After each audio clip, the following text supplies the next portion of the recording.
ગમે એટલી ઊંચાઈ પ્રાપ્ત થાય પણ સરળતા નહીં છોડશો. અને ભક્તો, દાસની અંદર જ ગુણ શોભે. ભલે કદાચ સંસાર છોડીને સાધુ થયો હોય, પોસાય તેટલા ગુણો હોય, પણ યાદ રાખજો, ગુણો હોય પણ સરળતા ન હોય ને તો એના ગુણ શોભે નહીં. આ દુનિયાના ગુણ તો ઘણાની પાસે, નિર્કલ્પાનંદ સ્વામી પાસે ક્યાં ઓછા હતા. તમે કલ્પના કરો, જેવા ગોપાળાનંદ સ્વામી વિદ્વાન, જેવા નિત્યાનંદ સ્વામી વિદ્વાન, એવા નિર્કલ્પાનંદ વિદ્વાનો હોવા છતાંય પણ ભક્તો અહંકારને આધીન જયારે બન્યા ત્યારે સત્સંગ છોડીને ગયા છે, એમ સંપ્રદાયનો ઇતિહાસ કહે છે. કીડી સખી જબરા ગાયક વડોદરાની અંદર જયારે ગાયન કર્યું ત્યારે સભાની અંદર પ્રેમાનંદ સ્વામી બંને ગાયન કર્યું, પણ સભાની અંદરથી શબ્દ નીકળ્યા, બાકી કીડી સખીનું ગાયન કીડી સખી કોઈ ના, એનો અહંકાર આવ્યો. ભક્તો, શક્ય હોય તો નિત્ય પૂજા ભગવાનને પ્રાર્થના કરજો, કૃપાનાથ મારી કેપેસિટી કરતા વધારે મને કશું આપતો જ નહીં, મારી કેપેસિટી પ્રમાણે જ આપજે. કૃપાનાથ મને પચે એમ હોય ને એટલું જ મને આપજે, વધારે આપતો નહીં.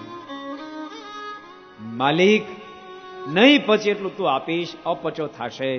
કૃપાનાથ દેહ બગડી પોસાય, મારા જીવનું બગડી જાય, મારા જીવનું બગડી જાય એવી મોટે મહેરબાની કરીને મને આપતો નહીં. પ્રેમ સખી કરતાય પણ શ્રેષ્ઠ ગાયક હોવા છતાંય પણ અહંકારને આધીન બન્યા તો ભક્તો સત્સંગ છોડીને ગયા છે, એમ સંપ્રદાયનો ઇતિહાસ કહે છે. ગુણ તો દાસમાં શોભે, ગુણ તો સરળ વ્યક્તિમાં શોભે. અને ભક્તો, સરળ વ્યક્તિ દુનિયાને ગમે ને એને દુનિયા યાદ રાખે. ભક્તો, મહાન સાયન્ટિસ્ટ આઈન્સ્ટાઈન એક દાડો ન્યુઝીલેન્ડ ની અંદર એને બોલાવવામાં આવ્યા. એ જવાના હતા એટલે સ્વાગત માટે બધી તૈયારી થઈ હતી, પણ બિલકુલ સિમ્પલ સાદો માણસ. એ ઉતરા બીજ જગ્યાએ અને સીધા મહેલ પહોંચી ગયા. ઓલા બધા વાટ જોતા હતા. મહારાણીને ખબર પડી, ઓહો તમારા સ્વાગત માટે તો માણસો મોકલ્યા છે અને આપ અહીંયા પહોંચી ગયા અને આપ ચાલતા આવ્યા એ બદલ હું ક્ષમા માંગુ છું.